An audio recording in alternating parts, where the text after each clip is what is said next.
This is 15 more things you might not know about the Doomsday Heist update in GTA Online. If you didn't check out the 25 things that you may not know about this DLC, I'll leave that link in the description. The first thing, I was kind of curious because the cargo bob in the game can actually lift up the old tank, and I was wondering if the cargo bob could lift up the new tank. Well, unfortunately, it looks like it cannot. I could not get the cargo bob to hook the tank at all. We tried for about 2 minutes and it would not stick. So unfortunately, you're not going to be flying around with the tank on the cargo bob. Next up, the Chernabog. I know in my buyer beware video, I said don't buy it, and I still somewhat stand by that because I just don't find it that practical. However, with that being said, this thing has something that nothing else in the game has, and that is an insane lock-on distance.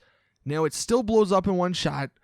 It still has to have one person in the back, or it has to be stationary when you are using it. If you're doing this solo, you have to get out of the driver's seat to go into the back. It's not very practical. But because the fact that this has an insane lock-on distance, you can take out people before they reach you to blow you up. Also, if you go off the radar, this thing would be really, really nice. The problem with off the radar, though, you either get it for a minute, which isn't a lot at all, or you can pay the CEO version, which is like $15,000. And if you're using this to blow up people's vehicles, that's going to cost you an extra amount of money because you have to pay for insurance. So just know that going into it, like, you're going to be losing money probably when you use this vehicle, but it does have that really good lock-on distance. I think it's like 2 miles in-game.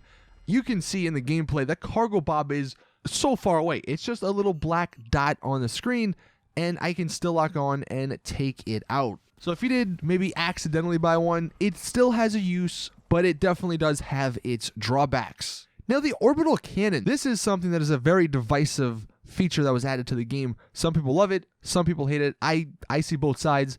But the one question, what can stop it? Well, the MOC is the most armored vehicle in the game. It tanks the most explosions. And I was very curious. Could the MOC, the strongest vehicle in the game, could it withstand the orbital strike? And the answer is no. However, you can survive the orbital strike by being in an MOC. Not in the front. You have to be in the back cab. But when someone orbital strikes you, you won't die. The truck will blow up. As evident, you'll see in the gameplay, the truck is in freaking pieces. However, when you're inside the back and someone orbital strikes you, all it does is teleport you out. So if someone, or if you are worried about someone orbital striking you, then hop in the back of an MOC and they're going to waste $500,000 or $750,000. It may actually be something if you want to troll back on the orbital strikers. You get like you and all your friends in the back of an MOC. So when they're in their orbital strike, they see, oh my God, 8 people. I'm going to get a really awesome kill feed. But no, they're not going to get anyone. They're just going to waste their money. Next up, the Akula. This thing, I still freaking love it. One of the best vehicles added in this update. This thing is invaluable for hiding your dot off the radar. We tested. I put a bounty on my friend. He got in the Akula. He got in the stealth mode. Even with a bounty, you don't show up on the map.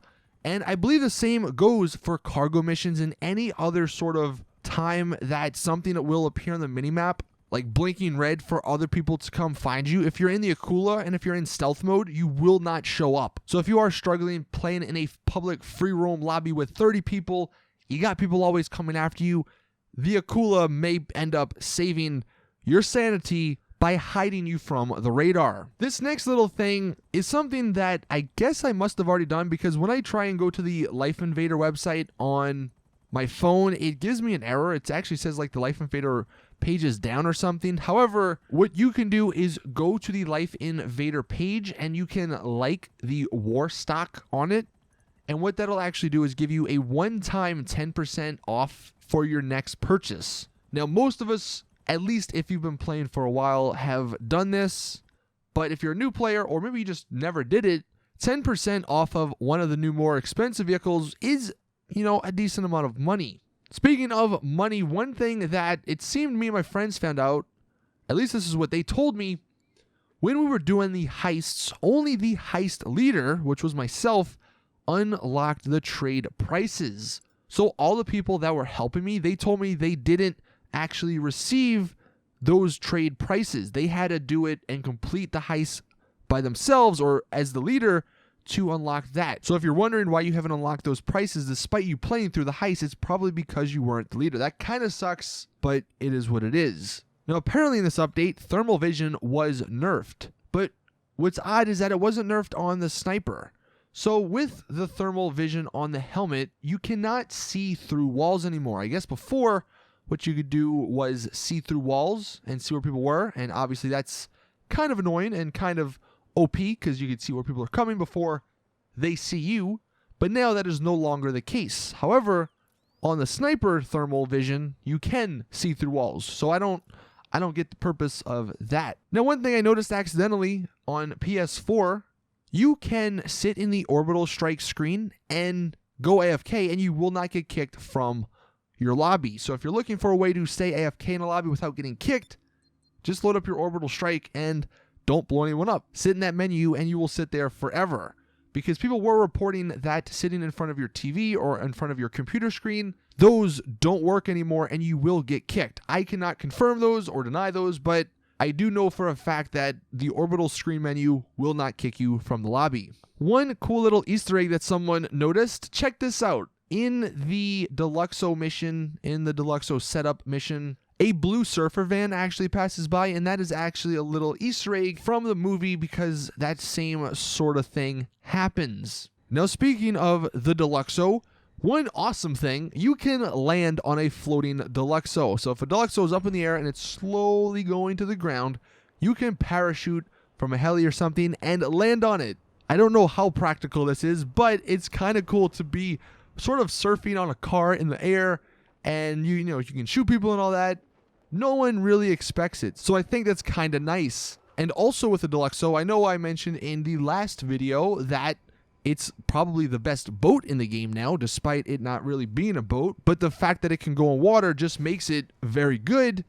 Well, I would almost say the same thing for it being the best off-road vehicle, because you're not actually on the ground. This thing just goes over bumps and over hills and over rocks very easily. I mean, getting up to Mount Chiliad now is a breeze. I mean, I know you can just fly there, but if you want to stick along the mountain, you're not going to really get frustrated and you're not going to fall down with the Deluxo. So honestly, the Deluxo is just like the best all-purpose vehicle, it seems like, because it flies, goes on water, goes on tough terrain, and it's got rockets. So it really has everything. Now, speaking of off-road stuff, one thing I did want to mention, because I don't see them getting enough love, the two new trucks.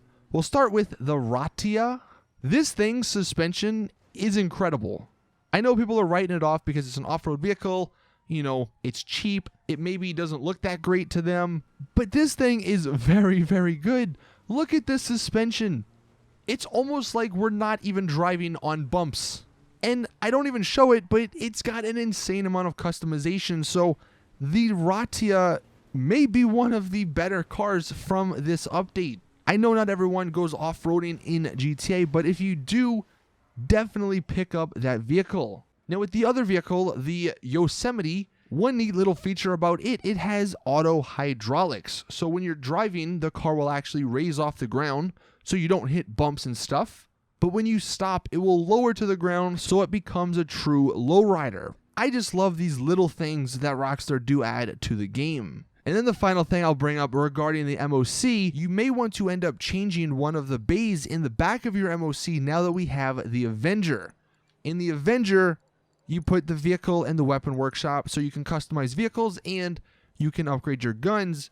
But in the MOC, you almost don't need that vehicle workshop anymore. So what you may want to end up switching it to is the vehicle storage bay. And what that allows you to do is put a vehicle in there and it acts like a garage. So now you would have one more garage spot and you would have your car in that MOC wherever you are on the map. It's just something that I thought I'd bring up. I might end up doing it because I feel like I'm never going to really use the MOC to upgrade vehicles now that I have the Avenger. So why have two of the same thing when I can have something different? But that is it. Thank you all for watching. Those were 15 things that you may not have known about the Doomsday Heist update. If you have anything you want to add, let me know and let us know in the comment section. But thank you all for watching. Please drop the video a like if you did enjoy and found it helpful. Subscribe for more awesome GTA content. And as always, I'll see you guys in the next one.